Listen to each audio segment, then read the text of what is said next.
একটা ফ্লোচার্ট, একটা অ্যালগরিদম আর এই একটা সি প্রোগ্রাম দিয়ে আজকে আমি তোমাদেরকে তোমাদের গাইডের ভিতরে সূত্র সম্পর্কিত যতগুলা সৃজনশীল আছে সবগুলা সৃজনশীল আমি তোমাদেরকে এই একটা ফ্লোচার্ট, একটা অ্যালগরিদম, এই একটা সি প্রোগ্রামের ফরম্যাট দিয়ে করে দিব। তো এটা কিভাবে সম্ভব, এটাই আমি তোমাদেরকে আজকে সম্ভব করে দেখাবো।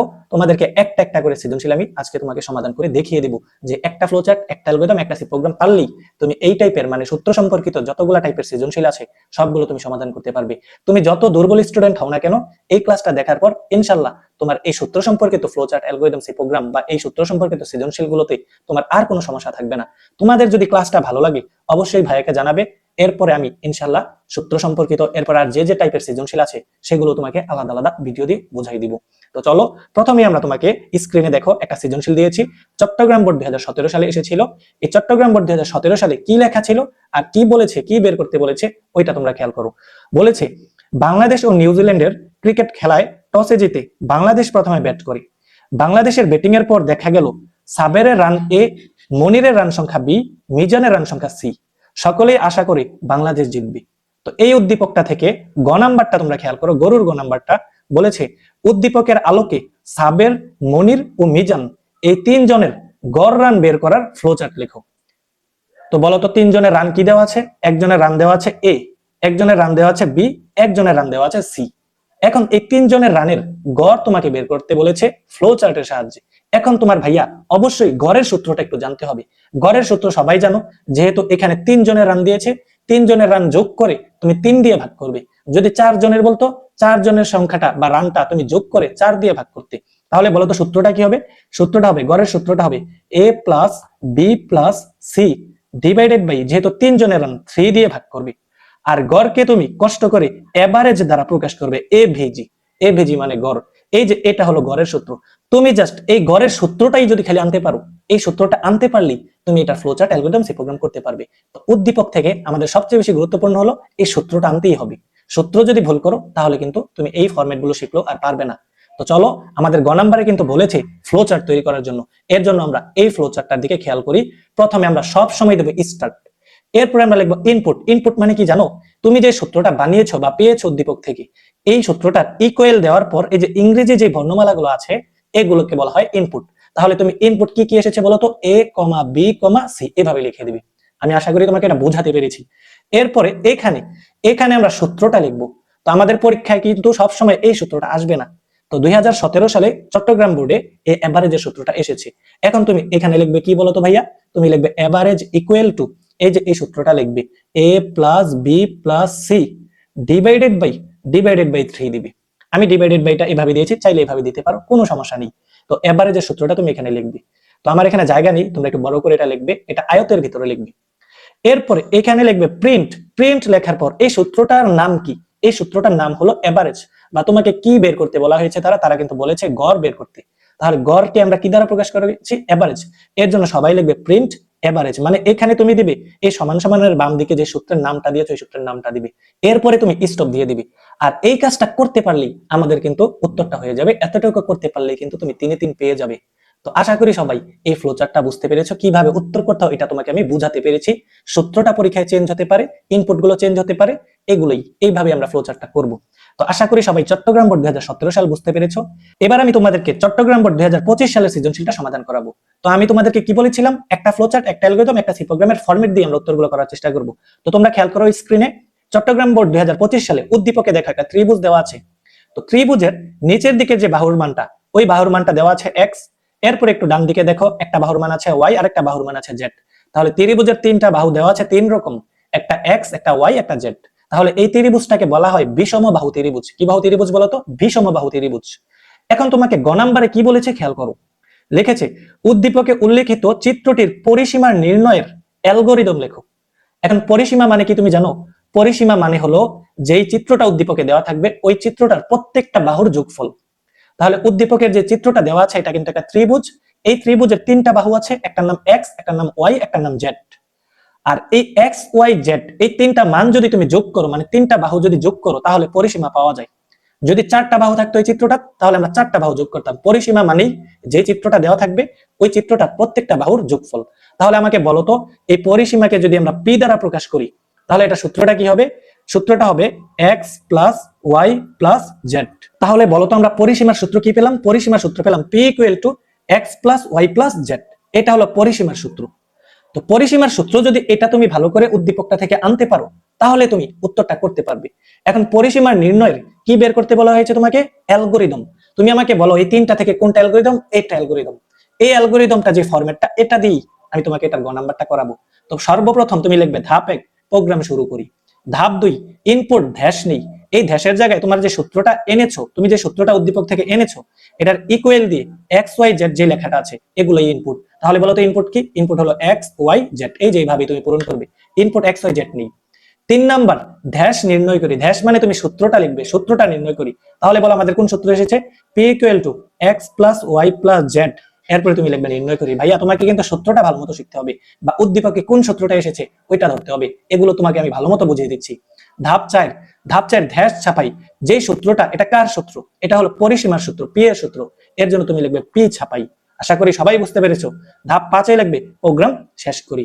এই যে কথাটা আমরা লিখলাম, এই যে শূন্যস্থানটা পূরণ করে দিলাম, এটা করলেই কিন্তু তুমি 3 পেয়ে যাবে গ নাম্বারে। তো আশা করি সবাই এটার গ নাম্বার বুঝতে পেরেছো। এবার গ নাম্বারে তোমাকে কি বলেছে? মনোযোগ দাও। ঘ নাম্বারে বলেছে, খেয়াল করো, স্ক্রিনে আমি প্রশ্ন দিয়ে রেখেছি।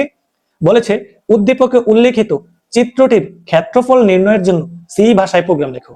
এবার কি এসেছে বলতো? এবার এসেছে আমাদের ক্ষেত্রফল নির্ণয়। এখন উদ্দীপকের চিত্রটা কি ত্রিভুজ? বিষমবাহু ত্রিভুজ না? তো তোমরা কি জানো বিষমবাহু ত্রিভুজের ক্ষেত্রফলের সূত্র কি? বিষমবাহু ত্রিভুজের ক্ষেত্রফলের সূত্রটা হলো এ ইকুয়াল টু, সবাই সূত্রগুলো ভালো মতো শিখো, আমি শিখিয়ে দিচ্ছি। বিষমবাহু ত্রিভুজের ক্ষেত্রফলের সূত্র হলো root over S into S minus A into S minus B into S minus C. এই যে সূত্রটা লিখলাম না, এটা হলো বিষমবাহু ত্রিভুজের ক্ষেত্রফলের সূত্র। Root over S into S minus A into S minus B into S minus C. আবার বলছি, উদ্দীপকের যে ত্রিভুজটা, এটা কিভাবে বুঝলাম এটা বিষমবাহু ত্রিভুজ? তিনটা বাহুর মান 3 রকম দেওয়া আছে, এক্স ওয়াই জেড। তোমরা কিন্তু আবার এই ত্রিভুজ দেখে আইডিয়া করে সমবাহু বলো না কিন্তু। তো এইবার এই বিষমবাহু ত্রিভুজের ক্ষেত্রফল নির্ণয় করতে গেলে এই যে এখানে যে আমরা লিখেছি S minus A into S minus B into S minus C, এগুলো তোমার একটু চেঞ্জ করতে হবে। কারণ আমাদের পরীক্ষায় কিন্তু এটা যে এসেছে এই এ বি সি দিয়ে আসেনি, এটা এসেছে এক্স ওয়াই জেড দিয়ে। তো সূত্রটা কি হবে বলতো? S into S minus x into S minus y into S minus z. আমাদের সূত্রটা জাস্ট একটু চেঞ্জ হবে। আমরা শিখেছি এ বি সি দিয়ে, কিন্তু পরীক্ষায় এসেছে এক্স ওয়াই জেড দিয়ে। তো এইভাবে লিখবে সূত্রটা। তাহলে বলো তো আরেকবার, বিষমবাহু ত্রিভুজের ক্ষেত্রফলের সূত্র কি? রুট ওভার এস ইন্টু এই বাহুগুলোর ক্ষেত্রে s minus x, x minus y, s minus z. এখন তো প্রশ্ন হলো স্যার এক্স ওয়াই জেড বুঝলাম বাহুর মান, এস মানে কি? এস মানে হলো অর্ধ পরিসীমা। অর্ধ পরিসীমা, তো এই অর্ধ পরিসীমার সূত্র আবার কি এটা একটু শিখে নাও। পরিসীমা মানে হলো যে চিত্রটা দেওয়া থাকবে ওই চিত্রটার প্রত্যেকটা বাহুর যোগফল, আর অর্ধ পরিসীমা মানে ওই প্রত্যেকটা বাহু যোগ করে 2 দিয়ে ভাগ। তাহলে বলতো এখানে কয়টা বাহু আছে? X plus y plus z, 3টা বাহু আছে। ওই 3টা বাহু যোগ করে তুমি 2 দিয়ে ভাগ করবে। এটা হলো অর্ধ পরিসীমা সূত্র। তাহলে আমি তোমাকে আবার বলছি, তুমি যদি কখনো বিষমবাহু ত্রিভুজের ক্ষেত্রফল নির্ণয় করতে যাও, তখন কিন্তু আগে তোমাকে অর্ধ পরিসীমার মানটা বের করতে হবে, বা অর্ধ পরিসীমার সূত্রটা ইউজ করতে হবে। তাহলে আরেকবার বলছি, বিষমবাহু ত্রিভুজ যদি পরীক্ষায় আসে, এখানে আমাদের সূত্র ইউজ হবে 2টা। একটা হলো অর্ধ পরিসীমা, এরপরে আমাদের ক্ষেত্রফল। কারণ অর্ধ পরিসীমার মানটা না পেলে তো তুমি ক্ষেত্রফল বের করতে পারবে না। এর জন্য সূত্র হলো 2টা। এখন আমাদেরকে গ নাম্বারে কি বলেছে তুমি মনোযোগ দাও। বলেছে সি ভাষায় প্রোগ্রাম লেখো। এই যে আমরা এখানে যে একটা ফরম্যাট লিখেছি সি ভাষায় প্রোগ্রামের, তো এই সি ভাষায় প্রোগ্রামের এই ফরম্যাটটা দিয়ে আমরা এটার উত্তরটা করার চেষ্টা করব।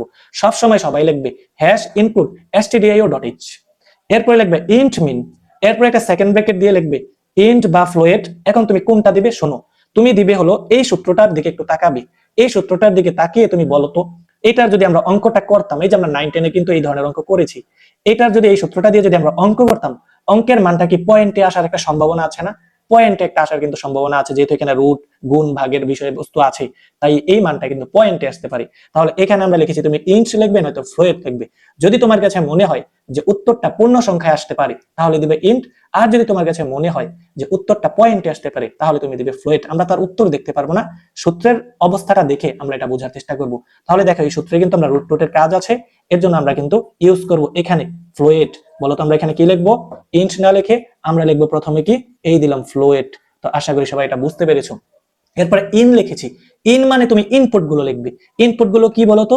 ইনপুট গুলো হলো ওই যে উদ্দীপকে যে ত্রিভুজটা দেওয়া আছে বা তুমি যে সূত্রটা লিখেছো এই সূত্রটার ভিতরে ইংরেজি বর্ণমালা গুলো। তাহলে ইংরেজি বর্ণমালা গুলো কি কি বলতো? X y z. প্রশ্ন হলো স্যার এস হবে না, এস হবে না কারণ এস দিয়ে কিন্তু একটা সূত্র আছে, এস দিয়ে কিন্তু একটা সূত্র আছে, তো এস কিন্তু ইনপুট না। এরপরে তুমি সূত্রের নামগুলো লিখবে। এখন সূত্রে কয়টা এখানে বলো তো? সূত্র দুইটা, একটা হলো এস এর সূত্র, আরেকটা হলো তোমার এ এর সূত্র, মানে ক্ষেত্রফলের সূত্র। এর জন্য তুমি লিখবে কমা দিয়ে এস, কমা দিয়ে লিখবে এ। প্রথম তিনটা হলো আমাদের ইনপুট, পরের দুইটা হলো সূত্রের নাম, এরপরে তুমি এখানে সেমিকোলন দিবে। আশা করি সবাই এটা বুঝতে পেরেছো। আমরা এইভাবে কিন্তু উত্তরটা করব। এরপরে লিখবে প্রিন্টএফ, এন্টার দা ভ্যালু লেখার পর ইনপুট লিখবে। এখন ইনপুটটা কি বলতো? ইনপুট কিন্তু এক্স ওয়াই জেড। তাহলে আমরা এখানে কি লিখবো জানো? এখানে লিখবো এক্স কমা ওয়াই কমা জেড, এরপর একটা ইকুয়াল দেবে, এরপরে দেবে ইনভার্টেড কমা। আশা করি সবাই বুঝতে পেরেছো। এরপরে স্ক্যানএফ লিখবে। স্ক্যানএফ লেখার পর এখানে ইনপুট কয়টা বলতো? তিনটা, এক্স ওয়াই জেড। আর এটা আমরা কি দিয়ে লিখেছি? ইন্ট দিয়ে নাকি ফ্লোয়েট দিয়ে? ফ্লোয়েট দিয়ে।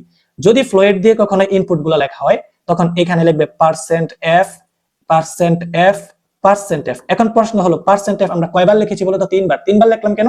ইনপুট আছে তিনটা, ইনপুট যদি দুইটা থাকে তুমি পার্সেন্ট এফ দুইবার লিখবে। আর যদি এখানে আমরা ইন্ট ব্যবহার করতাম, ইন্ট, তাহলে কিন্তু পার্সেন্ট এফ দিতে পারবে না, তাহলে তখন তোমাকে দিতে হবে পার্সেন্ট ডি। কি ডি? Percent D. তাহলে আমরা ফ্লোয়েট দিয়েছি, ফ্লোয়েটের কারণে আমরা দিয়েছি পার্সেন্ট এফ কয়বার? তিনবার, কারণ ইনপুট আছে তিনটা। এরপরে তুমি এখানে ইনভার্টেড কমা দিয়ে এটা লিখবে, এরপর একটা কমা দিবে। কমা দেওয়ার পর ইনপুট গুলো তুমি এন্ড দিয়ে লিখে দিবে, লিখবে এন্ড এক্স, এরপরে লিখবে এন্ড ওয়াই, আমার জায়গায় নেই তোমরা একটু বুঝে নাও। এরপরে লিখবে এন্ড জেড, এভাবে লিখবে এক্স ওয়াই জেড, এরপরে তুমি ব্র্যাকেট দিয়ে সেমিকোলন দিবে। আশা করি তুমি লেখাটা বুঝেছো। পার্সেন্ট এফ লিখবে তিনবার, ইনভার্টেড কমা দিবে, একটা কমা দিবে। দেওয়ার পরে and x, and y, and z, ওই ইনপুট গুলো এইভাবে দিয়ে দিবে, এরপরে তুমি ব্র্যাকেট দিয়ে সেমিকোলন দিবে। এরপরে তুমি কি করবে? এরপরে স্ক্যানএফ এর নিচে এখানে তুমি সূত্রগুলো লিখে দিবে। কোনগুলো লিখে দিবে? সূত্রগুলো। বলো এই অঙ্কটার ভিতরে সূত্র আছে কয়টা? দুইটা। প্রথম সূত্র কি? যদিও আমাদেরকে বলেছে ক্ষেত্রফল বের করার জন্য, লেখার জন্য, কিন্তু ক্ষেত্রফল বের করতে গেলে অর্ধপরিসীমা লাগবেই। তো অর্ধপরিসীমার সূত্রটা তুমি আগে লিখবে s equal to a plus b plus c divided by দিবে 2, এরপর একটা সেমিকোলন দিবে। এরপরে তুমি লিখবে a equal to root over s into s minus x into s minus y into s minus z। এবার ভাইয়া একটা কথা আছে, সূত্রের ভিতরে এই যে দেখো আমি এগুলো নিচে লিখে রেখেছি, এই যে এই কথাটা দেখো, সূত্রে যদি কখনো রুট বা পাওয়ার থাকে তাহলে তুমি দ্বিতীয় লাইনে hash include math dot H দিবি। এটা সব সময় না, যদি সূত্রে কখনো রুট বা পাওয়ার দেখো তাহলে বলতো এই সূত্রটার ভিতরে কি রুট ওভার আছে না? হ্যাঁ আছে। যদি কখনো কোনো সূত্রের ভিতরে রুট ওভার থাকে, এখানে যে সূত্রটা আমরা লিখবো, তাহলে অবশ্যই তুমি দ্বিতীয় লাইনে লিখবে হ্যাশ ইনক্লুড, এই যে আমি ছোট করে লিখছি বোঝার চেষ্টা করো, হ্যাশ ইনক্লুড লিখবে math dot H, math dot H লিখবে। সব সময় না, যদি সূত্রের ভিতরে রুট ওভার থাকে। তো আশা করি সবাই বুঝতে পেরেছো। তো এই সূত্রটা লেখার পর একটা সেমিকোলন দিবে। তো এরপরে লিখবে প্রিন্টএফ দি রেজাল্ট ইস লেখার পর তুমি কি পার্সেন্ট ডি দিয়ে কাজটা করেছো নাকি পার্সেন্ট এফ দিয়ে করেছো? পার্সেন্ট এফ দিয়ে করেছো, এর জন্য লিখবে দি রেজাল্ট ইস পার্সেন্ট এফ। এরপরে তুমি একটা ইনভার্টেড কমা দিবে, এরপর একটা কমা দিয়ে এই জায়গায় লিখবে সূত্রের নামটা, কোন সূত্রটাকে প্রিন্ট করতে বলা হয়েছে? ক্ষেত্রফল কিন্তু বের করতে বলা হয়েছে, এর জন্য ক্ষেত্রফল বের করার জন্য আমরা এ দিব। এই এ দিলে এরপরে রিটার্ন 0, এরপরে সেকেন্ড ব্র্যাকেট দিলে আমাদের কিন্তু এটার উত্তরটা হয়ে যাবে। তো এই একটা সি প্রোগ্রামের ফরম্যাট দিয়ে কিন্তু আমরা যে কোনো সি প্রোগ্রাম করার চেষ্টা করব। তো আশা করি সবাই একদম চট্টগ্রাম বোর্ড 2025 সালটা বুঝতে পেরেছো। তো এইবার আমি তোমাদেরকে রাজশাহী 2024 এর গরুর বইয়ের সৃজনশীলটা করাবো। তো এই গরুর গ নাম্বারটা আমাদের এই সূত্র সম্পর্কিত সৃজনশীল। তো তোমরা একটু খেয়াল করো, রাজশাহী 2024 এর দেখো উদ্দীপকে একটা ফ্লোচার্ট করে দেওয়া আছে। এখন এই ফ্লোচার্টটা দেখো, আমরা যে ফ্লোচার্টটা এঁকেছি হুবহু কিন্তু এই ফরম্যাটটার মতোই। তাহলে ফ্লোচার্টটা কি করেছে খেয়াল করো, দিয়েছে স্টার্ট, তুমি দেখো সূত্রটা এই প্রশ্নটার ভিতরে স্টার্ট, এরপর ইনপুটের জায়গায় দিয়েছে সি, ইনপুটের জায়গায় তারা দিয়ে দিয়েছে সি, সি মানে সবাই জেনে নাও সেলসিয়াস। আচ্ছা, এরপর আয়তের ভিতরে এফ ইকুয়াল টু দিয়ে একটা সূত্র লিখেছে, সূত্র যেটাই হোক প্রবলেম নেই। এরপরে লিখেছে প্রিন্ট এফ, প্রিন্ট করেছে এফ কে মানে ফারেনহাইট কে প্রিন্ট করেছে, এরপরে দিয়েছে স্টপ। এখন তোমাকে গ নাম্বারে বলেছে উদ্দীপকের সমস্যাটির জন্য অ্যালগরিদম লেখো। দেখো এটা কিন্তু আমরা 30 সেকেন্ড উত্তরটা করতে পারবো। অ্যালগরিদম হলো এটা, তুমি লিখবে প্রোগ্রাম শুরু করি বা শুরু, এরপরে লিখবে ইনপুট, ইনপুট লেখার পর দেখো তো প্রশ্নের ভিতরে ইনপুটের ঘরে কি লেখা আছে? সি, এর জন্য লিখবে ইনপুট সি। এরপরে এই শূন্যস্থানে তুমি সূত্রটা লিখবে, প্রশ্নের ভিতরে যে সূত্রের ইঙ্গিতটা দেওয়া আছে। তো প্রশ্নের ভিতরে সূত্রটা দেখো লেখা আছে এফ ইকুয়াল টু কি লিখেছে বলতো? 9/5, 9/5 লেখার পর দিয়েছে ইনটু কি? ইনটু স্টার মানে ইনটু দিয়েছে সি, এরপরে লেখা আছে প্লাস 32। তো আমার জায়গা নেই, তোমরা সূত্রটা আশা করি বুঝতে পেরেছো। এই সূত্রটা লিখে লিখবে নির্ণয় করি। ধাপ 4 লিখবে ধ্যাস ছাপাই। ধ্যাস ছাপাই বলতে তুমি দেখো তো প্রিন্ট কি দিয়েছে প্রশ্নের ভিতরে কিন্তু দেওয়া আছে প্রিন্ট এফ, তো এফ ছাপাই, এরপর প্রোগ্রাম শেষ করে। এই যে এই কাজটা করলে কিন্তু আমাদের রাজশাহী 2024 এর গ নাম্বার উত্তর হয়ে যাবে। তো আশা করি সবাই রাজশাহী 2024 বুঝতে পেরেছো। এবার আমরা তোমাকে কুমিল্লা 2023 সালে আসা একটা প্রশ্ন সমাধান করাবো, যেটার গরুর গ নাম্বার প্রশ্নটা আমাদের সূত্র সম্পর্কিত সৃজনশীল বা সূত্র সম্পর্কিত টাইপ থেকে এসেছে। উদ্দীপকটা সবাই খেয়াল করো, স্ক্রিনে আমি দিয়েছি। লেখেছে বিপিএল এ সাকিব 80 রান করলো, মুশফিক 90 রান করলো, তামিম 95 রান করলো। এই উদ্দীপকের ভিতরে কিন্তু মান সহ বলা আছে। তো মান সহ বলা থাকলে এই ফ্লোচার্ট অ্যালগরিদম সি প্রোগ্রামে একটু একটা চেঞ্জ ঘটে, ওইটা আমি তোমাকে এখন বুঝিয়ে দিব। তো খেয়াল করো, লিখেছে বিপিএল এ সাকিব করলো 80 রান, এই সাকিবকে তুমি এস দ্বারা প্রকাশ করবে। এই সাকিব করলো 80 রান, এটাকে 80 দিবি। এরপরে মুশফিক করলো 90 রান, তাহলে এম ইকুয়াল টু 90 রান, এটা তুমি লিখবে। তামিম করলো 95 রান, তামিমকে আমরা টি দ্বারা প্রকাশ করলাম, দিয়েছে 95। এখন তোমাকে গ নাম্বারে বলেছে উদ্দীপকের ব্যাটসম্যানদের রানের গড় নির্ণয় করার অ্যালগরিদম লেখো। এখন গড়ের সূত্র কি? ওই যে আমরা প্রথম সূত্রে শিখিয়েছি, তিনটা সংখ্যা দেওয়া থাকলে তিনজনের গড় বের করতে হয়। তাহলে গড়ের সূত্র হলো average, average equal to s plus M plus t divided by হবে 3।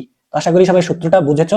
এই সূত্রটা আনার পর গ নাম্বারে তোমাকে বলেছে এই গড় নির্ণয়ের অ্যালগরিদম করার জন্য। তো অ্যালগরিদম করার জন্য তুমি কি লিখবে? প্রোগ্রাম শুরু। ইনপুট, ইনপুটে তুমি লিখবে এস ইকুয়াল টু 80, এই কথাটা এইভাবে লিখবে। কমা দিয়ে লিখবে এম ইকুয়াল টু 90, কমা দিয়ে লিখবে টি ইকুয়াল টু 95, এই মানগুলো লেখে সহ দিবি। এরপরে লিখবে নেই। এরপরে ধাপ 3-এ তুমি লিখবে সূত্রটা নির্ণয় করি। সূত্রটা কি বলতো? এভারেজ। তো এভারেজের সূত্র কি? এই যে s plus M plus t divided by 3, s plus M plus t divided by 3, তিনজনের রান যোগ করে 3 দিয়ে ভাগ। কি ছাপাই? এভারেজটা ছাপাই, সূত্রের নামটা ছাপাই। সূত্রের নামটা হলো এভারেজ, এর জন্য লিখবে এভারেজ ছাপাই। তো আশা করি সবাই বুঝতে পেরেছো। তো একটা কথা তোমাকে আমি বলে দিই, যদি এটা ফ্লো চার্ট টাকতে বলতো, তো এই ফ্লো চার্টের ভিতরে এই ফ্লো চার্টের ইনপুটের যে ঘরটা তোমরা দেখতে পাচ্ছ, এই ইনপুটের ঘরটা আমরা আয়ত বানিয়ে দিতাম।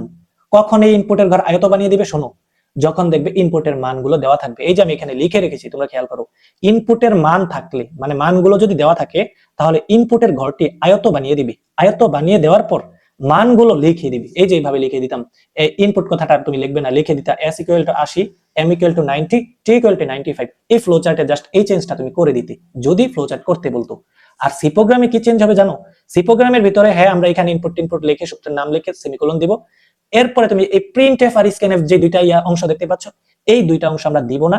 যদি কখনো দেখি সূত্রের ভিতরে যে ইনপুট গুলো আছে ওইগুলোর মান সহ উদ্দীপকে দেওয়া আছে, তখন আমরা প্রিন্টএফ স্ক্যানএফ এই দুইটা লাইন না লিখে প্রথম লাইনটা জাস্ট লিখবো, এরপরে সূত্রগুলো এখানে লিখবো, আর এরপরে আমরা এটা প্রিন্টএফ রিটার্ন 0 এভাবে দিয়ে দিব।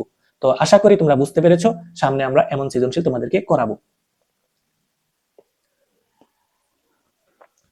তো এইবার তোমাদেরকে আমি সিলেট 2023 সাল, দেখো আমি স্ক্রিনে দিয়ে রেখেছি, সিলেট বোর্ড 2023 সালের প্রশ্নটি সমাধান করাবো এই একটা ফ্লোচার্ট, একটা অ্যালগরিদম, একটা সি প্রোগ্রামের মাধ্যমে। তো সিলেট 2023 সালে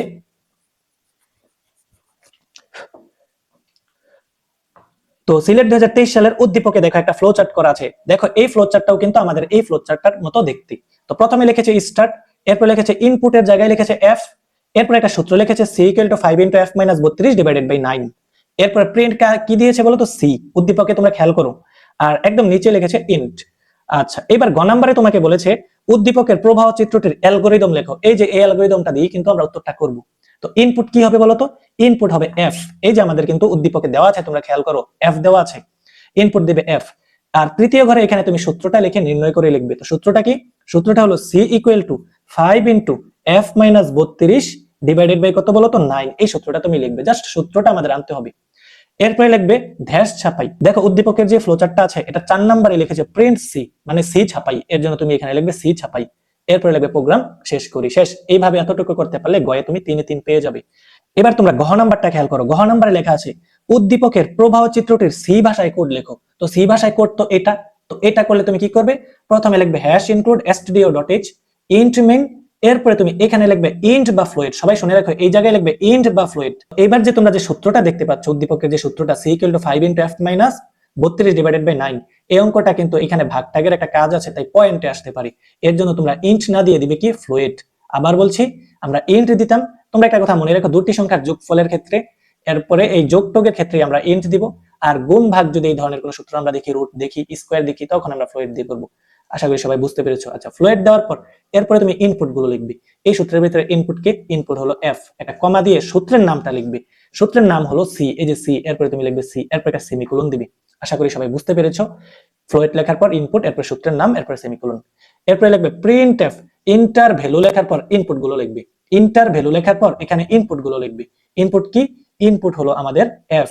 এর জন্য আমরা ইনপুট এফ দিব, এই যে এফ হলো ইনপুট।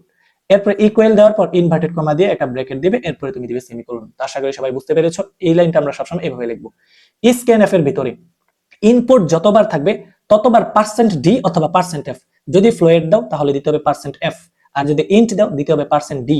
যেহেতু ফ্লোয়েট আছে এর জন্য আমরা দিব পার্সেন্ট এফ। এখন পার্সেন্ট এফ কয়বার দিবি? ইনপুট যতটা, মানে ইনপুট যতটা থাকবে ততটা। ইনপুট আছে একটা, এর জন্য লিখবে একবার পার্সেন্ট এফ। এরপরে দিবে কমা, এরপর এন্ড দেওয়ার পর ইনপুটের নামটা বলে দিবে। ইনপুটের নাম হলো বড় হাতের এফ, ওইটা তুমি দিয়ে দিবে, এরপর ব্র্যাকেট দিয়ে সেমিকোলন। যদি আরো ইনপুট থাকতো পার্সেন্ট এফ এভাবে দিতাম, এন্ড লিখে ওই ইনপুট গুলোর নাম আমরা কমা কমা দিয়ে লিখে দিতাম। এই যে ঘরটা, এই খালি ঘরটাই তুমি লিখবে সূত্রটা। তাহলে সূত্র কি এসেছে? সূত্র এসেছে C equal to 5 into F minus 32 divided by 9। এটা হলো আমাদের সূত্রটা। এরপর একটা সেমিকোলন দিয়ে দিবে। printf the result is এ তুমি লিখবে এইগুলো যদি পার্সেন্ট এফ দিয়ে লেখো, এখানেও লিখবে পার্সেন্ট এফ, এখানে পার্সেন্ট ডি দিলে এখানেও দিবে পার্সেন্ট ডি। তো পার্সেন্ট এফ দেওয়ার পর একটা কমা দিবে আর এটাকে ইনভার্টেড কমা দিবে এখানে। এরপর এখানে তুমি কি দিবে? এখানে সূত্রের নামটা দিবে, বা যেটাকে ছাপাই ওইটা দিবে।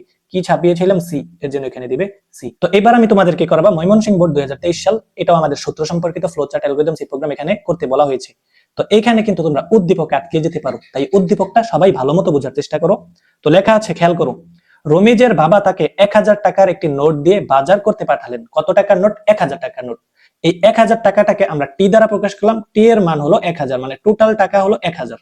এই 1000 টাকা দিয়ে তাকে বাজার করতে পাঠালো। এরপরে কি বলেছে খেয়াল করো। বলেছে রমিজ 200 টাকার 1 কেজি মাছ কিনেছে। এই মাছ ইংলিশ হলো ফিশ, এটাকে আমরা এফ দ্বারা প্রকাশ করলাম। এই এফ এর মান হলো 200। বলো মান কি দেওয়া আছে নাকি দেওয়া নেই? দেওয়া আছে। তাহলে টোটাল টাকা নিয়েছিল 1000, ফিশ কিনলো 200। এরপরে আবার মনোযোগ দেও। এরপরে লিখেছে 1 কেজি মাছ ও মাছের 3 গুণের চেয়ে 50 টাকা বেশি দিয়ে 1 কেজি মাংস কিনলো। এই মাংসকে আমরা মিট এম দ্বারা প্রকাশ করলাম। এখন বলো এই এম এর মান কি দেওয়া আছে নাকি একটা সূত্র তৈরি করতে বলা হয়েছে? একটা সূত্র কিন্তু তৈরি করতে বলা হয়েছে, সরাসরি কোনো মান নেই। বলেছে মাছের 3 গুণের চেয়ে 50 টাকা বেশি। তাহলে মাছ হলো এফ, এই এফ এর লগে তুমি 3 গুণ করবে, তাহলে হলো 3f। মাছের 3 গুণ 3f থেকে 50 টাকা বেশি, বেশি মানে যোগ, যোগ 50। এই যে এটা হলো মাংসের একটা সূত্র। মাংসের মান কিন্তু সরাসরি নেই, মাংসের একটা সূত্র আছে, m equal to 3 into f plus 50। ভালো মতো বোঝার চেষ্টা করো। এরপরে খেয়াল করো উদ্দীপকে লিখেছে এবং 50 টাকা দিয়ে তার নিজের জন্য খাতা কিনলো। তো খাতাকে আমরা কে দ্বারা প্রকাশ করলাম, এই কে এর মান হলো 50। আমাকে বলো উদ্দীপকে কয়টা তথ্য দেওয়া আছে? 4টা। একটা হলো টোটাল টাকা নিয়েছিল 1000, মান দেওয়া আছে। এরপর এফ এর মান দেওয়া আছে 200, এটা হলো মাছ কেনার টাকাটা। মাংস কিনেছে মাছের 3 গুণ থেকে 50 টাকা বেশি। তোমরা কিন্তু হিসাব নিকাশ করে আবার মান বের করে ফেলো না, এটা কিন্তু আসলে সূত্রটা তৈরি করার জন্য একটা ফরম্যাট তোমাকে বাংলায় বলেছি। এরপর কে ইকুয়াল টু 50, এটা খাতা কিনলো। গ নাম্বার মনোযোগ দাও। গ নাম্বারে বলেছে মাছ ও মাংস কেনার পর রমিজের কাছে কত টাকা রইলো। এই কত টাকা রইলো, এই রইলোর একটা সূত্র তোমার বের করতে হবে। তো রইলোর সূত্র হবে আর ইকুয়াল টু কত টাকা নিয়েছিল, টোটাল টাকা নিয়েছিল টি, মানে 1000 টাকা নিয়েছিল।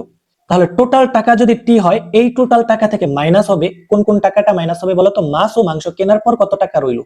তাহলে আমরা এখানে মাছ ও মাংসের কেনার যে পরিমাণটা ওইটা আমরা যোগ করব। তাহলে মাছ কিনলো হলো এফ পরিমাণ, এফ টাকার, আর মাংস কিনেছে এম টাকার। এম এর একটা সূত্র আছে আর এফ এর মান আছে, আমরা কিন্তু মান লিখবো না, যে সূত্রের নামটা লিখবো। তাহলে রইলোর সূত্র কি? রইলো হলো টোটাল টাকা থেকে মাইনাস হবে। মাইনাস হবে কোনটা বলতো? এই যে মাছ আর মাংস কেনার পর যে টাকাটা রইলো ওইটাই কিন্তু তোমাকে বের করতে বলা হয়েছে। এর জন্য রইলোর সূত্র হবে টি মাইনাস এফ প্লাস এম, মানে টোটাল টাকা থেকে মাছ ও মাংস কেনার পর যে টাকাটা থাকলো ওইটা, মাছ ও মাংস কেনার টাকাটা আমরা বিয়োগ করব। আশা করি সবাই বুঝতে পেরেছো। এই যে আমরা সূত্রটা আনলাম। এখন তোমাকে বলেছে এর কি করার জন্য? বলেছে ফ্লো চার্ট করার জন্য। কি চার্ট? Flow chart. এবার আসো আমরা ফ্লো চার্টটা করি। প্রথমে আমরা লিখবো কি স্টার্ট। স্টার্ট লেখার পর এরপরে তুমি ইনপুটের ঘরটা পূরণ করবে কিভাবে? এই সূত্রটার ভিতরে দেখো তো ইনপুট কে কে আছে।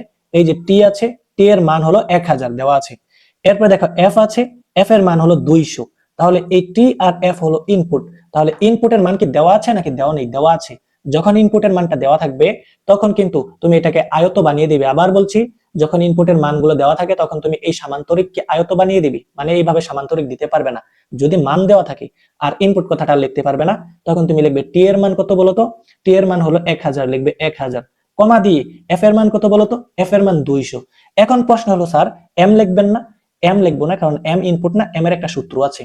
এই সূত্রের জন্য তুমি দ্বিতীয় এখানে আসবে, লিখবে এম ইকুয়াল টু কি লিখবে বলতো?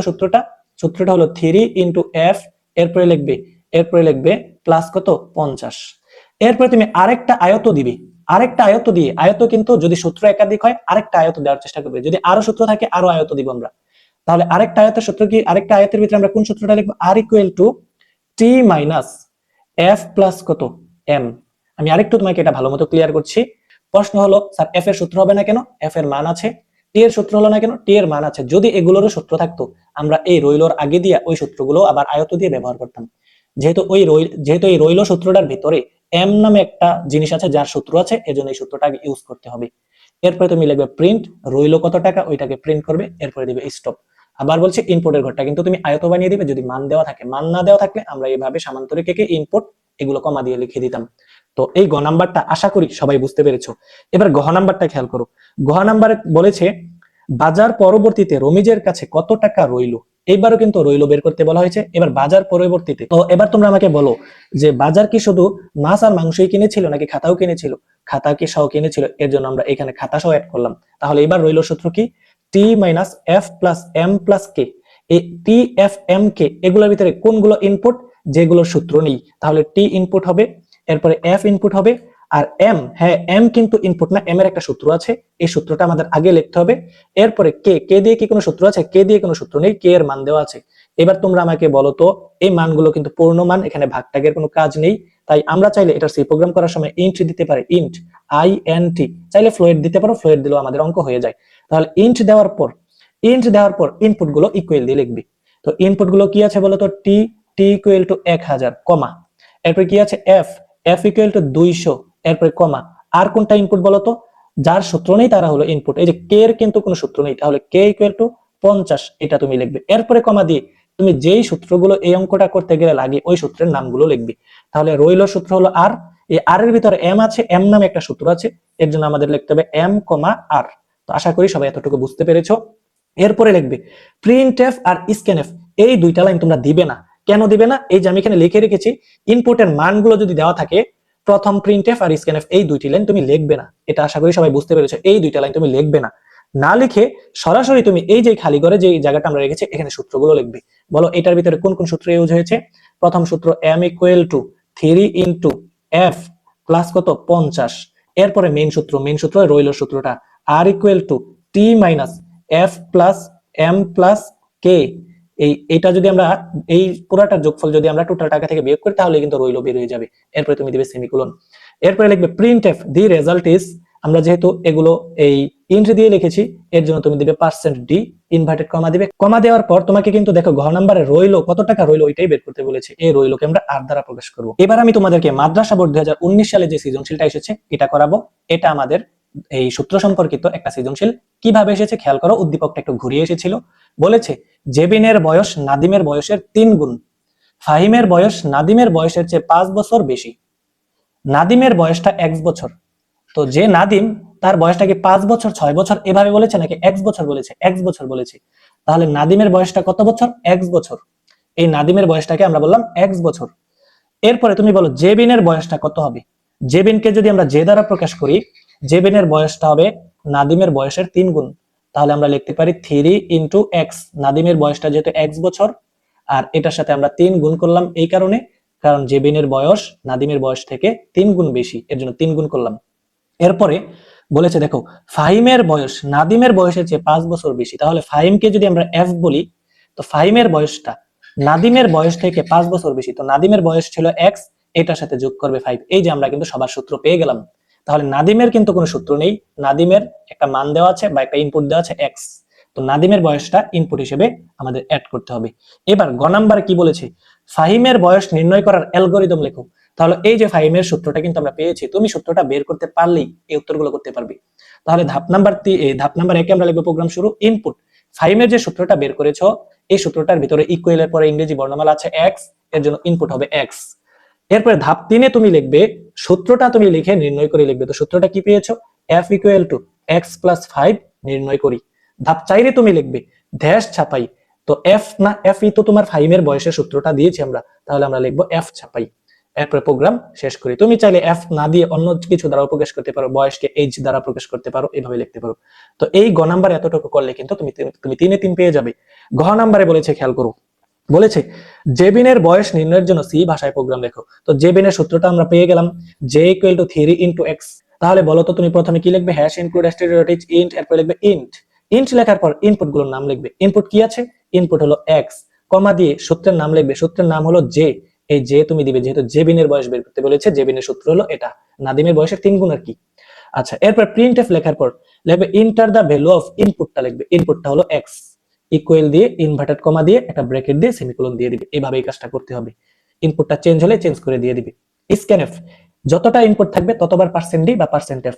তাহলে একটা ইনপুট আছে, একবার পার্সেন্ট ডি বা পার্সেন্ট এফ। এখন ইন্ট দিলে কিন্তু পার্সেন্ট ডি দিতে হয়, এর জন্য দিবে পার্সেন্ট ডি। পার্সেন্ট ডি দেওয়ার পর একটা কমা দিবে, এরপর এন্ড দিয়ে ইনপুটের নামটা লিখে দিবে। ইনপুট হলো এক্স, তো আর তো ইনপুট নেই, ব্র্যাকেট দিয়ে তুমি সেমিকোলন দিয়ে দিবে। এবার সূত্রটা কি এসেছে বলতো, J equal to 3 into x এসেছে, এরপরে তুমি একটা সেমিকোলন দিবে। প্রিন্টএফ এ গিয়ে তুমি লিখবে দি রেজাল্ট ইজ পার্সেন্ট ডি লিখবে, যেহেতু ইন্ট দিয়ে লিখেছো। ইনভার্টেড কমা, কমা দিয়ে যে সূত্রটাকে ছাপাতে বলা হয়েছে ওইটাকে তুমি লিখবে। যে বিনের বয়সকে যে দ্বারা প্রকাশ করেছে, যে ছাপাবো যে লিখে দিবে। এইভাবেই কিন্তু এরপর রিটার্ন জিরো, এরপর সেকেন্ড ব্র্যাকেট। এইভাবেই কিন্তু আমরা সেই প্রোগ্রামটা করব। তো আশা করি সবাই এই ক্লাসটা একদম ভালো মতো বুঝতে পেরেছো। তোমাদের সমস্যাগুলো অবশ্যই কমেন্টে জানাবে। তোমরা এই ক্লাসটা বুঝতে পেরেছো কিনা এটাও আমাকে জানাবে।